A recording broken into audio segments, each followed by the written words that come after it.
What it's like to be stuck inside a body that runs on toxic stress energy. Let me tell you a little story. Imagine a normal, everyday, regular situation. You're planning to go to a family dinner. It's a small occasion.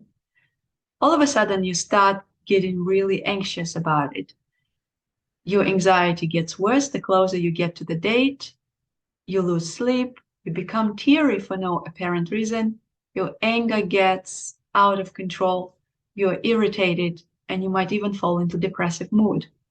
You try to help yourself with those feelings, like you try mindfulness, meditation, walking, take your mind off the thinking about the dinner. You're venting with a friend, eating good meals, nothing seems to help. Now, if you have experienced that, like you are overwhelmed by stress out of the blue, it might be a sign that you're experiencing high allostatic overload due to toxic stress levels that you carry in your system. I will give you 3 signs that your allostasis, which is a system in our body that helps us to go into homeostasis and recover after health, 3 signs when it is overtaxed, and what it means for toxic stress sufferers. What is the dark side of allostasis? But first, let me give you a quick fact about allostasis. Allostasis is a system in our body that helps us remain healthy after stress. It ensures that we get back to regulation after dysregulation, go back to healthy functioning after stress. The body always wants to get back to stability and regulation after stress, and allostasis helps us do that. Allostasis works on 3 main principles, and understanding these principles helps us understand what happens in our bodies if we cannot go back to regulation and healthy functioning after stress.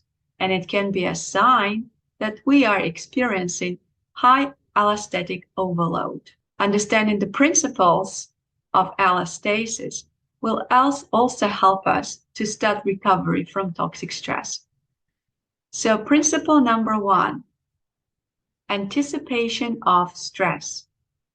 The brain predicts stress and mobilizes resources to cope with it by pumping stress chemicals. The principle here is prevention is better than cure.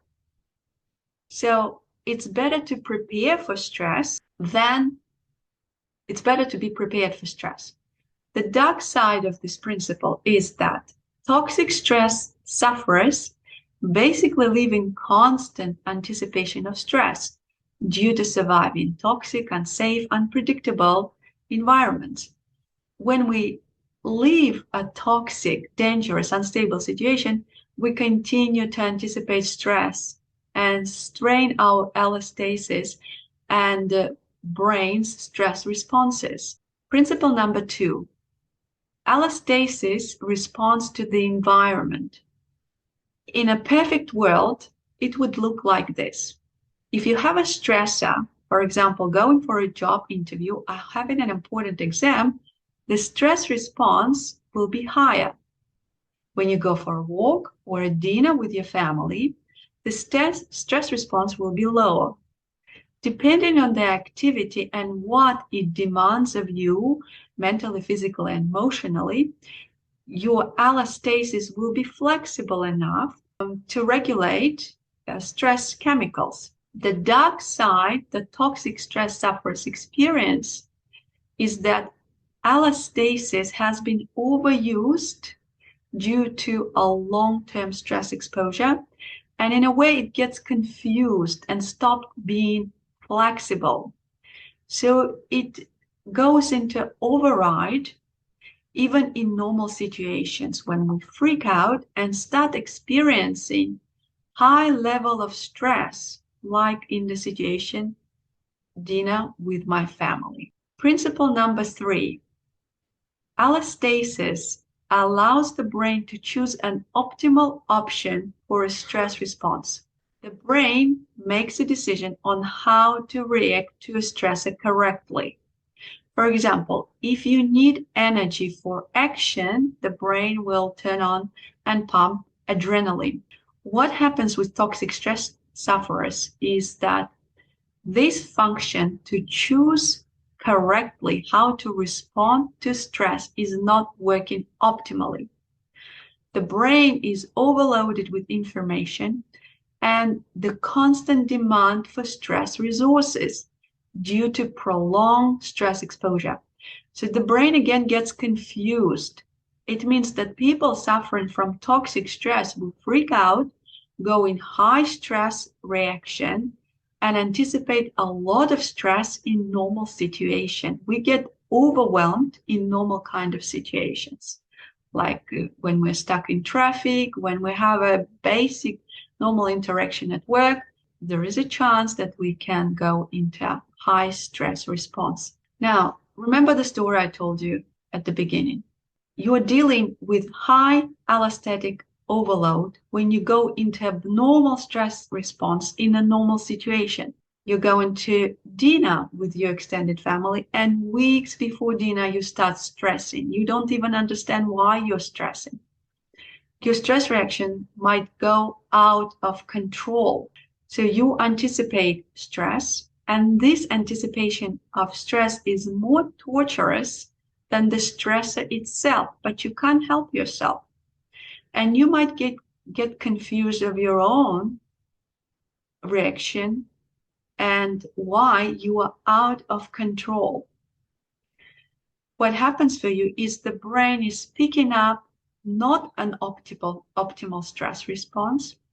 You're anticipating a lot of stress, so your system goes into stress chemicals overload, mobilizing resources. And these are the signs of allostatic overload. Allostatic load, so the three main functions that I explained, the three main principles of how allostasis works, stopped working correctly when you are using allostasis for a prolonged period of time. Oftentimes, with toxic stress sufferers, we start overusing allostasis from early days of our childhood. This is when the bodies of the systems try to regulate the effects of stress and high allostatic load, and they get stuck and become more dysregulated. Now, allostatic overload causes a lot of problems for us.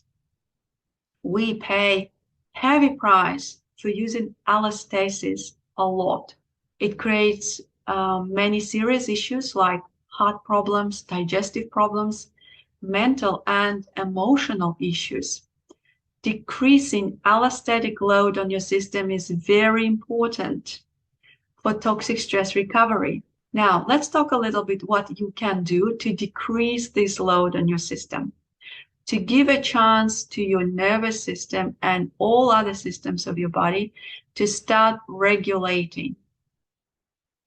What you can do, physical activity like yoga, dance, walking, just moving and bringing yourself to experience the movement in the present moment.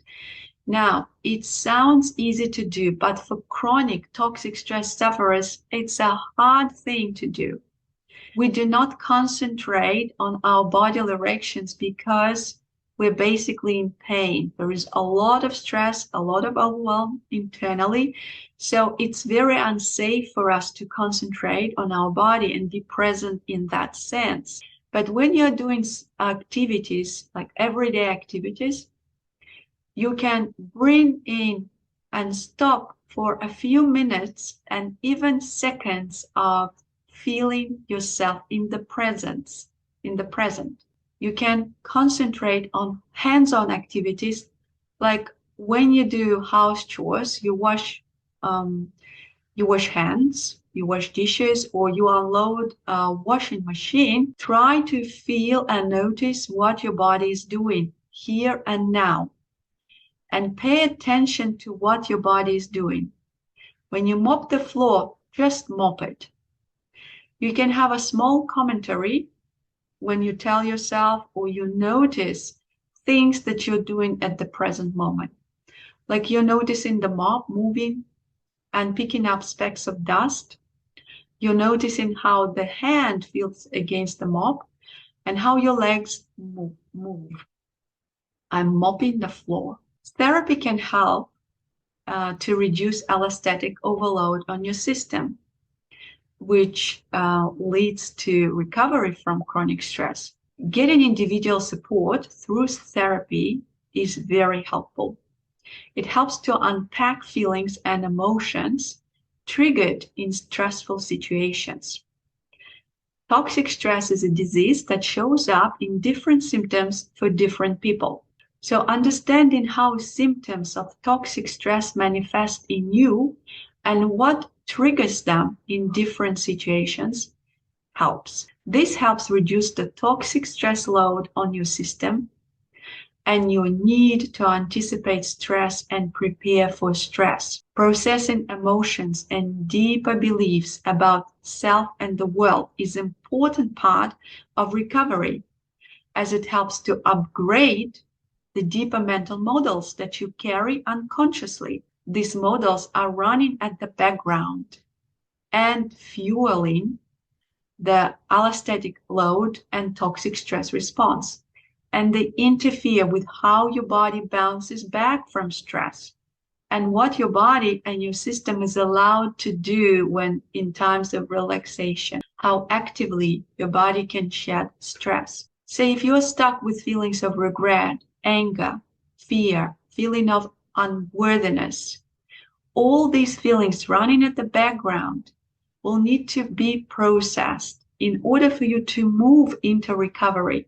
These feelings create resistance in your system of mind, body, and emotion and block us from our attempts to self-regulate for recovery and healthy functioning.